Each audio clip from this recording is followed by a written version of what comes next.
दाख्लै आं गांसे लेटार मोनदोंमोन बे लेटाराव लिरनाय दंमोन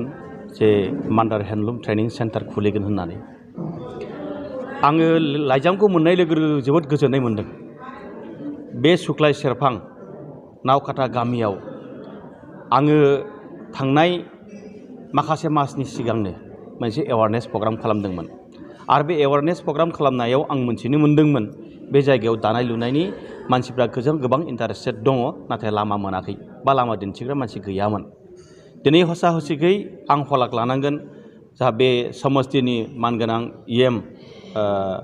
रनेन नार्जारी बिथांनि इनिसिएटिभ आरो मानगोनां जा बिटिआरनि चिफ प्रमद बर' बिथांनि अनजालि बिसि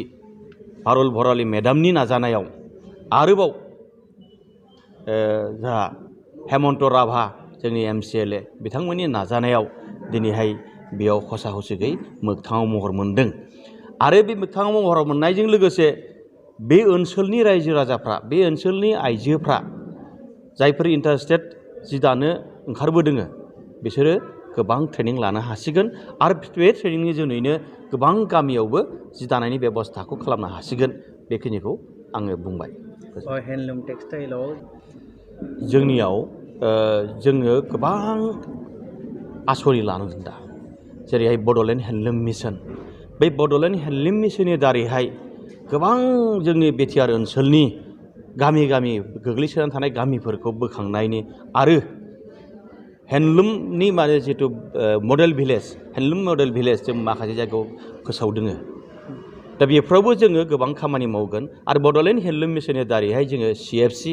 आरो क्लास्टार इउनिट जों गोबां जायगायाव खुलिबोगासिनो दं आरो बेफोरावबो जोङो 21-22नि फाइनान्सियेल इयाराव जोङो 25टा जोङो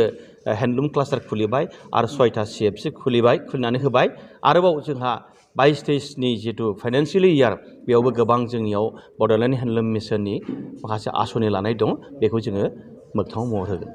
माखासे समाव जों बिसोरनियाव जायफोर हेन्डलुम सेन्टार एबा हेन्डलुम ट्रेनिं सेन्टार खुलिदों बिसोरनो एसेबाबो फाइनान्सियेलि हेल्प नांगौ नायबा बिसोरनो माबा मोनसे साजेसन नांगौ बै साजेसनखौ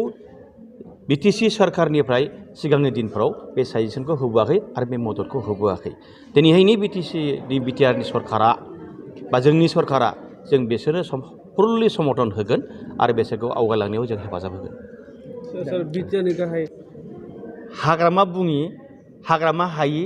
जेबो बाथ्रा गैया